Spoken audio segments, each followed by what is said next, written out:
오늘 소개해드릴 사연은 의사 직업을 버리면서까지 한국으로 올 결심을 한 라오스 여성의 사연입니다. 안녕하세요. 저는 라오스 태생이지만 한국에서 직장 생활을 하고 있는 소맨이에요. 의사라고 하면 누구나 부러워할 최고의 직업 중 하나입니다. 이것은 한국뿐 아니라 어느 나라를 가더라도 마찬가지인데요. 의사였던 언니는 무시했던 동생이 한국에서 성공한 모습을 보고 충격을 받았다고 하는데요. 라오스는 태국과 미얀마 사이에 위치한 동아시아에 속하는 나라예요. 라오스는 경제적인 발전이 더디고 인권과 정치적 자유를 보호하기 위한 노력이 이루어지는 발전 가능성이 있는 나라예요. 여성들의 권리 역시 높아지고 있지만 아직은 부족한 게 사실입니다. 한국과 같은 아시아에 속하지만 삶은 현저히 다르죠. 한국은 아시아 중에서도 상당히 발전한 나라로 라오스를 비롯한 태국, 미얀마 같은 동아시아에 속한 나라에서 많이 동경해요. 더 나은 삶을 위해 일자리를 구하고 싶어 하죠. 하지만 대부분 가진 실력이 많지 않아 기회가 없어요. 물론 실력이나 능력이 없어도 라오스에서 받는 월급보다 더 많은 월급을 받아요. 주위엔 가족들을 대신해 돈을 벌러 한국으로 가는 경우도 있었습니다. 하지만 전 다른 이유였어요. 제가 가진 능력을 펼치고 싶었거든요. 라오스는 아직도 여성 차별이 심해요. 여성의 사회적 기회는 점차 줄어들고 같은 일을 해도 동등하게 인정받지 못하죠. 그건 의사인 제 언니도 마찬가지였어요. 저보다 조금 나을 수 있지만 한국과는 전혀 달랐어요. 그래서 결국 저희 자매는 한국행을 결심할 수밖에 없었습니다. 전 라오스에 살 때 IT 개발자로 일하고 있었어요. 하지만 전 몇 년을 일해도 제 업적을 인정받지 못했죠. 성차별이 심해 기회가 오지 않았지만 몇 없는 기회마저 점점 잃어가고 있었거든요. 회사 내 개발팀에서 일하고 있었지만 팀 내에서 항상 무시받기 일쑤였어요. 인정받고 싶은 마음에 적극적으로 아이디어를 제안하지만 번번이 무시되기 일쑤였죠. 제가 작성한 코드는 다른 개발자들에 의해 수정되는 게 일상이었어요. 이런 상황이 반복되면 무기력해지지만 그래도 인정받고 싶은 욕구를 꺾을 순 없었어요. 그러던 어느 날 회사 대회가 열렸고 저는 그 대회에 참가하게 되었습니다. 저는 대회에서 제 자신의 능력을 증명하고 입증받을 수 있다는 기회라 생각했어요. 대회 당일 설레는 마음에 전 아이디어를 발표했습니다. 하지만 다른 팀들은 제 아이디어를 무시한 채 대회에 집중하고 있었어요. 이런 대우에 절망했고 대회에서 인정받지 못할 거라는 불안감이 엄습했습니다. 하지만 결국 전 제 아이디어를 구현해냈어요. 심지어 회사 내 대회에서 우승까지 하게 되었죠. 결국 제 능력과 열정을 다른 개발자들에게 인정받았습니다. 기대가 크면 실망도 큰 법이에요. 일상은 달라지지 않았거든요. 여전히 회사 내 성차별은 존재했고 전과 달라진 건 없었어요. 단지 그 대회는 하나의 이벤트에 불과한 것처럼 느껴졌죠. 전 이런 상황을 벗어나 회사를 떠나기로 결정했어요. 전 저의 능력과 열정을 인정해주고 제 가능성까지 펼칠 수 있는 곳을 원했거든요. 전 라오스에서의 일과 삶에 지쳤어요. 그래서 고민 끝에 한국으로 떠날 결심을 했습니다. 꾸준히 일을 하며 한국 IT 산업에 대해 많은 것을 듣고 있었거든요. 한국은 IT 강국으로 업계에서 인지도가 높았어요. 그만큼 선도적인 IT 기술을 보유하고 있었죠. 이에 따라 IT 개발자들이 높은 월급을 받는다는 소문도 자자했어요. 전 다방면에 검토했을 때 제가 가야 될 곳임을 의심하지 않았어요. 새로운 도전을 위해 적합하다고 생각했죠. 하지만 제 언니는 찬성하지 않았어요. 제가 IT 업종을 선택했을 때와 마찬가지로 한심하게 절 쳐다보았습니다. 동해에 의사 일을 하고 있었어요. 한국은 많은 발전을 해 다양한 직업의식이 있어요. 하지만 라오스는 아니었죠. 의사인 언니도 IT 개발자가 하는 일이 어떤 일인지 잘 알지 못했어요. 단지 일에 비해 급여가 낮고 주변 인식이 좋지 못하며 팀 내에서도 인정받지 못하는데 제가 고집한다고 생각했습니다. 라오스에서 여자가 의사 일을 한다는 건 상당한 자부심이었어요. 물론 그렇다고 해서 언니의 삶이 녹록했던 건 아닙니다. 라오스에서 대부분 여성들은 간호사나 약사로 일하고 있어요. 실질적으로 의사로 일하는 여성은 생각보다 많지 않거든요. 의사지만 여전히 남성 동료보다 더 많은 편견과 차별을 받으며 싸워야 했죠. 경력 발전에 제약을 받는 부분도 있었고요. 하지만 어딜 가도 의사라는 직업 하나로 인정받는다 생각했기에 제가 하는 일을 하찮게 생각했죠. 급여도 확실하게 차이 났거든요. 언니는 제 연봉의 4배 정도를 받고 있었습니다. 힘든 직장 일을 하고 집에 돌아와도 마음이 편치 못했어요. 언니에게 무시당하고 비교당하니 제가 설 곳이 점점 줄어들었죠. 제가 한국행을 결심했다는 말을 했을 언니 반응이 냉담했기에 제 마음은 오히려 더 확고해졌습니다. 보란듯이 성공해 언니에게 당당해지고 싶었어요. 그래서 무작정 한국으로 떠나지 않았어요. 다양한 기업에 이력서를 내고 회사 내 상을 받았던 이력들을 내세워 면접 기회를 잡기 위해 애썼습니다.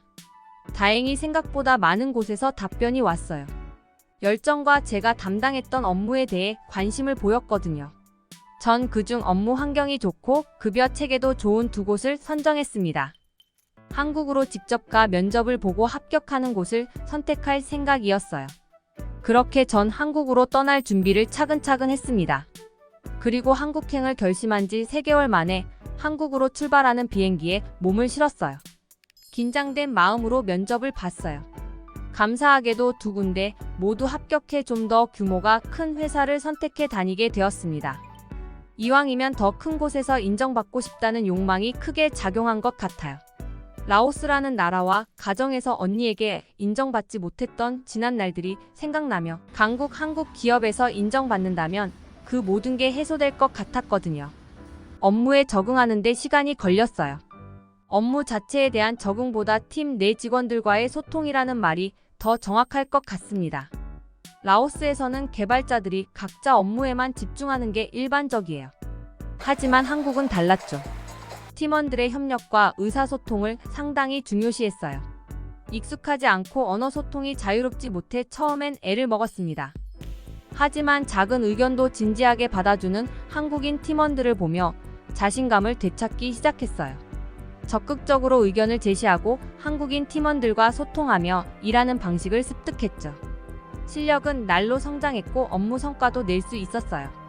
라오스에서 일하던 업무 강도보다 전반적으로 힘들고 어려워졌지만 TOPD 오히려 즐겁고 신나게 일할 수 있었습니다.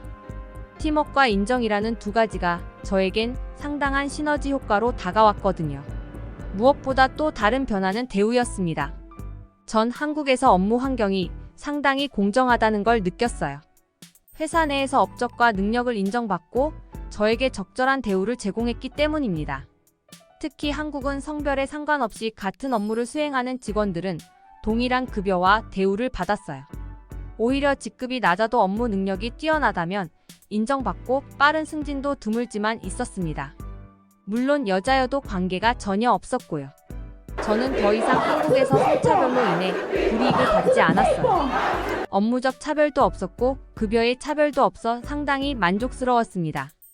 한국은 어디까지나 개인의 능력에 따라 공정한 대우를 받을 수 있어서 업무에 대한 열의가 날로 높아졌어요. 이렇게 열의가 높아진 건 또 다른 이유가 있었습니다. 한국의 급여 체계는 라오스와 달랐거든요. 한국은 세금이나 보험료 등이 월급에서 제외되었어요. 라오스는 그러지 않았거든요. 그래서 제가 받아야 하는 금액과 실질적 차이액이 발생했습니다. 그래서 전 그 차이를 극복하고자 더 열심히 일했어요. 높은 기술력이 있다면 높은 포지션을 담당할 수 있고 결국 더 높은 급여를 받을 수 있거든요. 이건 한국이라 가능했고 그래서 더 열심히 할 수 있었습니다. 이런 저의 열정과 노력은 결국 한국 회사 내에서도 인정받게 되었어요. 전 꽤 큰 규모의 프로젝트에 참여하게 되었고 아주 중요한 포지션의 임무를 배정받았습니다. 팀은 물론 회사에서도 높은 평가를 받았어요. 이를 계기로 전 높은 포지션에 오를 수 있었고 기술은 날로 쌓여가고 있었습니다. 물론 이렇게 인정받고 승승장구하면서 라오스에 있는 부모님과 언니에게 꾸준히 연락도 했어요. 처음 한국에 와 받았던 급여가 라오스에서 의사인 언니가 받는 급여보다 훨씬 많았습니다. 그래서 언니보다 많은 금액을 부모님 생활비로 라오스에 보내줄 수 있었어요.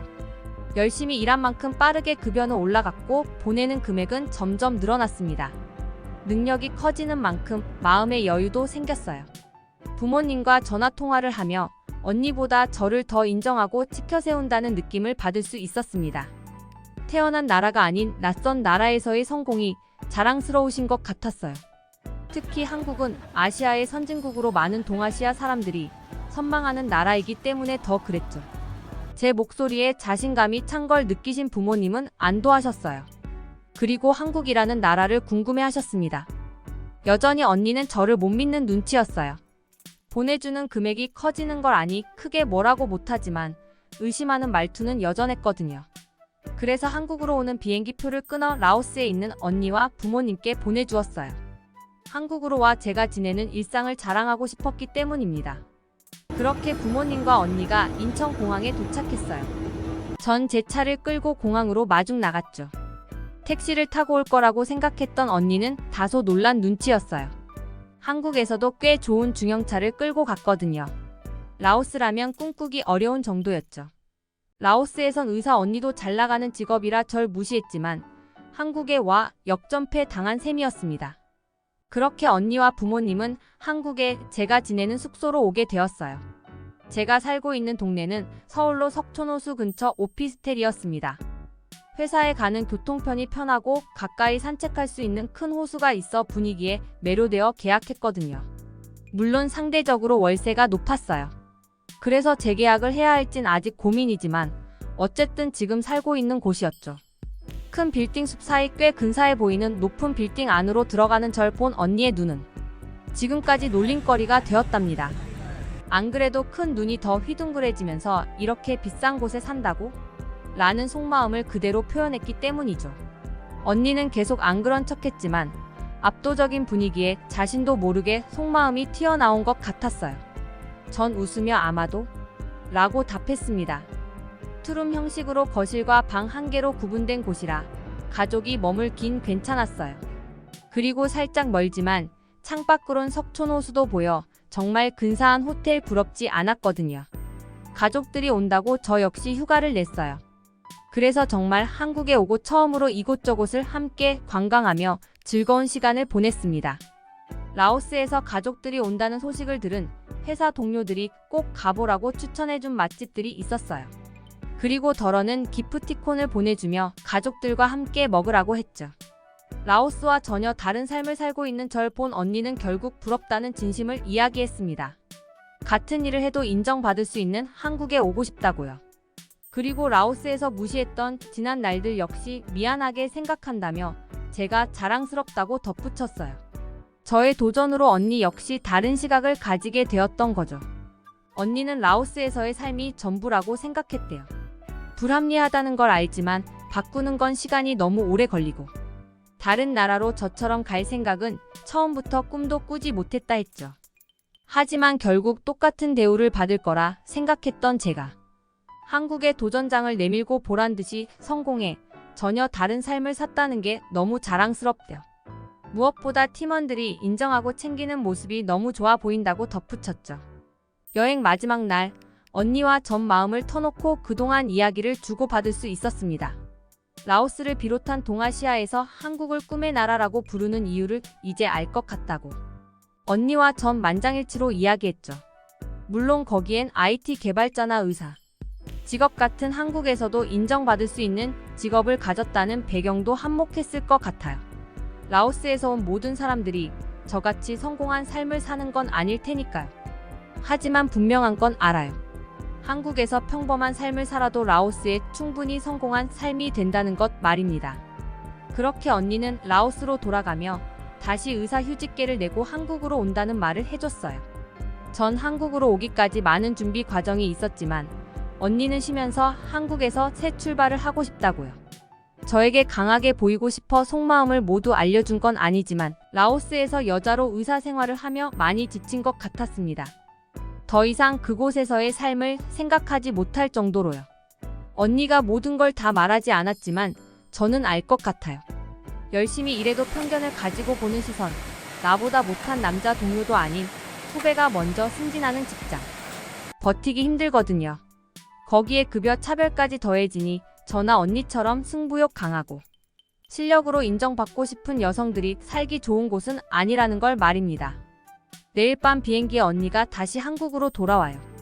잠깐 통화했는데 한국에서 의사로 일하려면 국가시험도 봐야 하고 한국어 능력 시험도 필요한 것 같았어요. 그래서 어떻게 해야 할진 생각해 보아야 할 것 같답니다.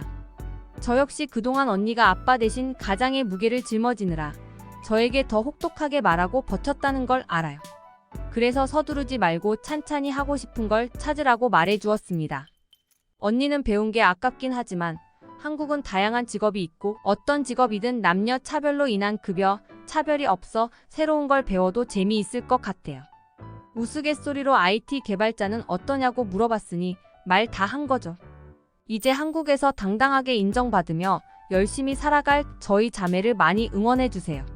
그녀뿐 아니라 그녀의 언니도 한국에서 꼭 성공할 수 있기를 응원하겠습니다. 한국에 온 후 새로운 인생을 살고 있는 라오스 여성의 경험담이었습니다. 듣기 주셔서 감사합니다. 오늘의 영상은 이게 전부입니다. 모두가 건강하길 바랍니다.